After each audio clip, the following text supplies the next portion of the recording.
I'm here today with Zyrhoes, mid laner for Pittsburgh Knights. Tell me a little bit about this game you chose today. I chose this game because I think this is the first time we beat Energy. I'm not sure, maybe we beat them online, but especially on LAN, it was the first time. And I feel like as a team, we always thought when we created this team, we thought we could be the best team. And I feel like winning this set, we kind of handed it like, okay, we are the best now. So it's a best of 5 set. You win the first 2 games. Going into game 3 picks and bans, what was the strategy for you and your team? It was the same as like the previous 2 games. Like we did not mind them having Morrigan, because back then we didn't think Yamin was a threat to Morrigan, and we did not want them to have Sol. And I think the first 2 games we first picked Sol to take it away from Yamin, and this game they let us have Morrigan, so we just went with that. So. And it was also the Raven from Kivo Fred that you like to transform into, right? Yeah, exactly. Like Ravana Kamasos was like his 2 gods on this tournament. Mm-hmm. So yeah. Yeah, I definitely see a lot of Raven transformations later on. The very first blood, actually, we're going to fast forward to it, where you transform into the Raven at the 4-minute mark. Adapting decides to be a little bit frisky at your red buff, and you punish him. Yeah. It's not the greatest Ravana alt the world has ever seen, but he gets the job done with the 2 after, so. It's all right. You confirmed the kill. You stunned him with the Morrigan. Yeah. You clean up on the Raven. Yeah. What's it like to kill adapting for first blood? How does that? What does that do for you and your team's morale? It's good. I know he was playing Quang this game too, so like, obviously we want to shut him down early. I don't think we really did, but I mean, we got 1 kill on him at least. So. The next thing I wanted to address is the solo lane side, playing with Variety. He's kind of a beast, no? Yeah, he was insane this whole tournament, and I feel like he was so good at like season 3 Worlds, where he was like almost carrying Obey to win the whole thing. So, and I feel like this was the first tournament in his new team, like this current Dignitas team, that he really popped off and like we saw his true potential. So yeah. So what's it like playing with him in the comms? How is he handling himself? He very much depends on his mood and like how he's playing. Like I don't think this tournament he talked like that much, but like he was just destroying like everyone in lane. So that's good enough. Yeah, him and Trickstang finding a double kill. He kind of pooped on Dimmy this set. Yeah, he really. Dimmy was already on the low before going into this tournament, but I think this was like probably the nail in the coffin for Dimmy, I think. Because I'm not sure if he decided to quit or if he got replaced after this, but I think this was his last tournament he played, so. Fast forwarding to almost the 11-minute mark, where there was an awkward team fight. You can't have the best Morrigan ultimates into Raven ultimates. Let's take a look at what you did here. So you get off a good stun, adapting still gets to execute. That's kind of lucky though, because I stunned him as he ultimate, so he sees immune when he executes, so yeah. If I got to stun a little bit earlier, that could have been way different. All right, so you get a kill on Yamin here, but then you do this. It's just like, I was like 2 seconds away from transforming, de-transforming, and I hadn't used my ult in Ravana, so I was like, fuck it, you know, let's just... I'll just hit someone with ult, and I ult in on their soul lane, which is not the greatest, and then I die for it. So. Yeah, probably not the best idea. Going forward a little bit more, you're very aggressive on the Morrigan. Sometimes it works, sometimes it doesn't. That time it didn't, but in the mid-game, Morrigan, back then, her stealth used to last 8 seconds. Yeah, that's pretty insane.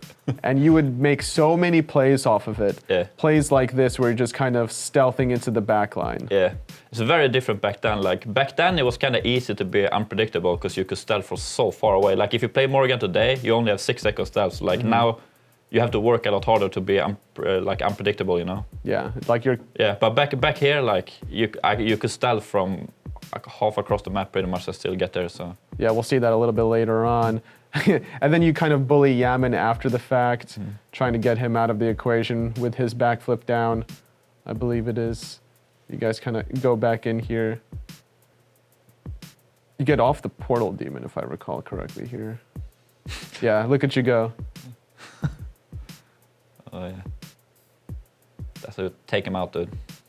Was that me? Oh, that was my Ravana ult too. Another Ravana transformation. That was a good Raven ult this time. On the mark. Better one, yeah. Yeah, so after this point, around 28 minutes into the game, You're kind of like a shark, it feels like, when you're playing the Morrigan. Is there like a Jaws theme song playing in the background every time you stealth? I think Trix and Fred used to make some weird noises that kind of sounded like it when we were screaming, but yeah, I don't know. It's a great team fight off of your initiations, and this is why you like Morrigan, right? Because you feel you can contribute that much to your team? Yeah, exactly. Like, that's how I like to play as well. Like, I mean, I can play the backline mage too, but like, I prefer when, like, if I can be like doing the damage while also initiating, and like, the more I can do, the more I like it, you know, because I feel like it's kind of boring if you have to play like one way and it's only one way to play it, you know. Yeah. But on Morrigan, like, there's so many different playstyles you can have, so. And then off of this team fight, you guys get the Fire Giant, but then it's not the easiest siege for you guys. The tier 2 tower defense right here at 3120, it becomes a little bit difficult. Why do you think this was? I think Trix probably went a bit too deep, I guess, considering they have an A Kwong as well, right? So like he blinks in and then like he kind of can't get out. They just damage him, and then obviously they have A Kwong to execute him. So, but it is hard to a lot harder to siege anything really, towers or phoenixes with Morrigan, because like she doesn't have the frontline damage to kill their tanks. You know, you kind of want to get in on the backline, which obviously you kind of can't, because if you walk into the tower, they detect you and stuff. So. It's not as if, though, Energy had a mage to try to play defense, but do you think it was the Skadi that gave you guys a lot of issues? I think it's the combination, because they have double ADC, right, with Skadi and Neef. So, like, it's kind of weird for our frontline to build against it, you know, because if they build too much physical protections, then adapting will just kill them so fast, because Kwang is so good at killing tanks, too. Yeah. And I think that's their whole plan here, like, just killing tanks and then get a good execute on a tank. And then after that, he's going to try to dunk down on the carries. So, it's definitely tricky to play against that kind of comp. So about 2.5 minutes later, closer to 35 minutes, yet again, you're just kind of doing Zyrhoes Morrigan things, stealthing around the... Stealthing for 8 seconds. And then you put yourself so far out of position that you get engaged on. I was kind of rusty on Morrigan, but not rusty, but like this was like when I started playing Morrigan in my career pretty much, so like I wasn't that great at it at this point, but good enough. And you're making plays in the back line, you're transforming into Robin. Was that like your auto transformations target? Yeah, it usually is like, because he's really, what do you call it? He's like such an explosive god, you know, and he has CC immunity on his 2 and his ult. So like, if you did transform into Ravana in a tricky situation when they all try to collapse on you, you can still just insta-use your 2. And then if they still go on you can either ult in or ult out. Like, while if you transform into like something else, say I transform into like the Ballone or something, they could probably just lock me down and kill me, you know? Fair enough. And then this stealth behind the Fire Giant. Cue the Jaws theme song, because you're about to pop off. 1, 2, and 3. Tripski for Babbo. For Babbo. What is your team saying at this point in the game? Such a long time ago, I really don't remember. But all I remember is like Morrigan 8-second stealth. I stealth from behind the Fire Giant pit to the mid camps, and I didn't even go like a straight path or anything. So that was kind of OP, dude. Yeah, you guys get the Portal Demon afterwards, and fast forwarding yet again to the very last team fight, where, because this game was rather long, and it was multiple defenses by Energy, credit to them for holding a bunch of times, but ultimately, you know, if you constantly try the different safe combinations, eventually the safe will unlock, and that's kind of what happened with you onto Yam. And it's like, I feel like this whole game is like whenever I got my initiation on the backline, we will win the fights. And like we do the same here. I'm pretty sure I'm telling Arkell here to come with me, because I knew Yam was walking up the soul lane, and we instantly pick him. And like, it was a pretty close fight anyway though, because Adapting was really close of killing me. And obviously Arkell is really low as well. And then Arkell gets Adapting out of stealth with his ult, which kind of makes it, that's like game winning. So that was huge, because if he executes you there, you have no relics. Yeah, exactly. He probably turns that fight. Yeah. And you guys win off of this fight. A nice 2 over the wall onto Emilito. You killed both of their ADCs. Surrender water started. Do you think this was the ultimate downfall of Energy after losing to you guys? I think it was a downfall for Dimmy, for sure. Because, like, as I said, I think they replaced him after this. They replaced him with Maniac, I'm pretty sure. Yeah. Which I'm not sure if was a good thing. I think if I was them, I would probably have kept Dimmy, but whatever.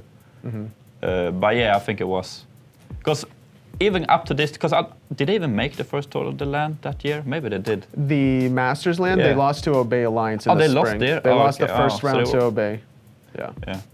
But as I said earlier, like beating Energy here, like even though we won this whole tournament, we beat Rival in the finals. These games felt harder than the Rivals in final, and even though Rival beat us 2 games, but this set still felt harder, I think. The first and the third game at least. Sometimes the scoreline can be misleading. Yeah, for sure. Because you guys won 3-0. Yeah, because this third game they could maybe have won, and the first game they probably should have won as well. So it was super tough. Does this win solidify you and your team's feelings as like, okay, we're for real now? Yeah, that's exactly what it did. Because like even up to this, like when we made this team, we wanted to make a team that could match Energy, you know, and become better than them. And like we tried to pick all the players that had the potential to. And I felt like beating them here, like then we kind of like, okay, we did the right choice, and like from this on, it's just gonna get better. Never did, but we don't have to talk about that. We just talk about this game. Well, thank you again, Zyrhoes, for your time on SMITE Memoirs. Before we end this video, do you have any shout outs to your fans? And also tell them where they can find you. Shout out to all our PK fans now, I guess, because I'm not on Dignitas anymore. But you can find me on Twitter and Twitch, I guess. I'm called Zyrhoes there too, so that's about it. All right. Thank you again, Zyrhoes, for your time. Thank you, man.